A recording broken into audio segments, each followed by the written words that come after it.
Na južnoj obali izlaznog dijela Pulske luke pronađene su uginule ribe. Radi se o srdeli golemoj, maloj plavoj ribi koja je vertikalni raspon kretanja od površine do 350 metara dubine. U Jadranskom moru ova vrsta nije autohtona, ali je nastanila i ovo područje. Raširena je u zapadnu obalu Afrike gdje se lovi i prerađuje u riblje brašno. Uzrok ugibanja je hladnoća mora. Tijekom siječnja je bilo više dana s jakom burom i niskim temperaturama zraka koje su rashladile površinski sloj mora. Riba je doživjela termički šok i uginula, stoga nema razloga za zabrinutost. Znam da vizualno nije lijepo vidjeti veću količinu uginule ribe na obali koju su donijeli valovi od bure.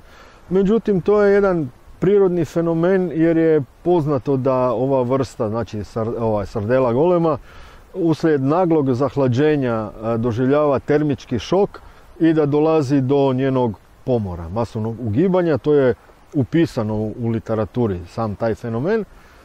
Međutim, kod nas do sada nije bio zabilježen i zbog toga je bio nepoznat čak i nama i nakon što sam se jučer vratio s terena, trajalo neko vrijeme da pročitam, nađem i da malo povežem činjenice. Ovo je fenomen koji do sada nije bio zabilježen na našem području, odnosno meni osobno je zanimljivo da se to dešava u Pulskoj luci. Iako ljudi, djelatnici na području gdje sam bio na terenu, tvrde da u zadnjih 20-25 godina nisu nikad nešto takvo doživjeli. Moja optimistička pretpostavka je da se uslijed prestanka ispuštanja kanalizacije u Pulsku luku, u zaljev, zadnjih 15 godina, da je došlo do samoočišćenja akvatorija, do tog nivoa da se riba vratila.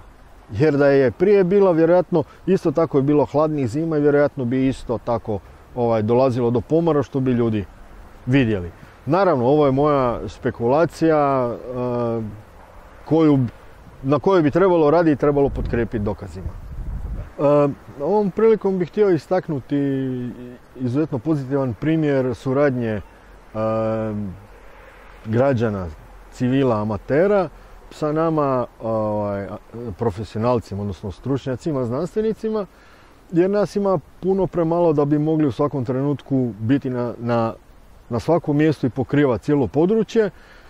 I tu je suradnja i pomoć građana neophodna, jer inače ovakvi fenomeni prolaze nezabilježeni pokraj nas.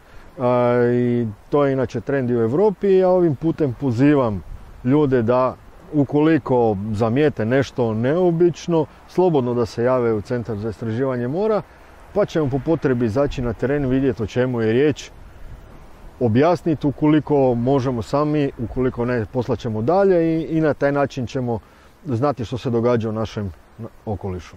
Iako u Istri do sada nije zabilježeno, ovo nije prvi put da se u Hrvatskoj događaju ovakvi fenomeni. Ugibanje srdele goleme zbog niskih temperatura zabilježeno je i u Kaštelanskom zaljevu i oko Čiova.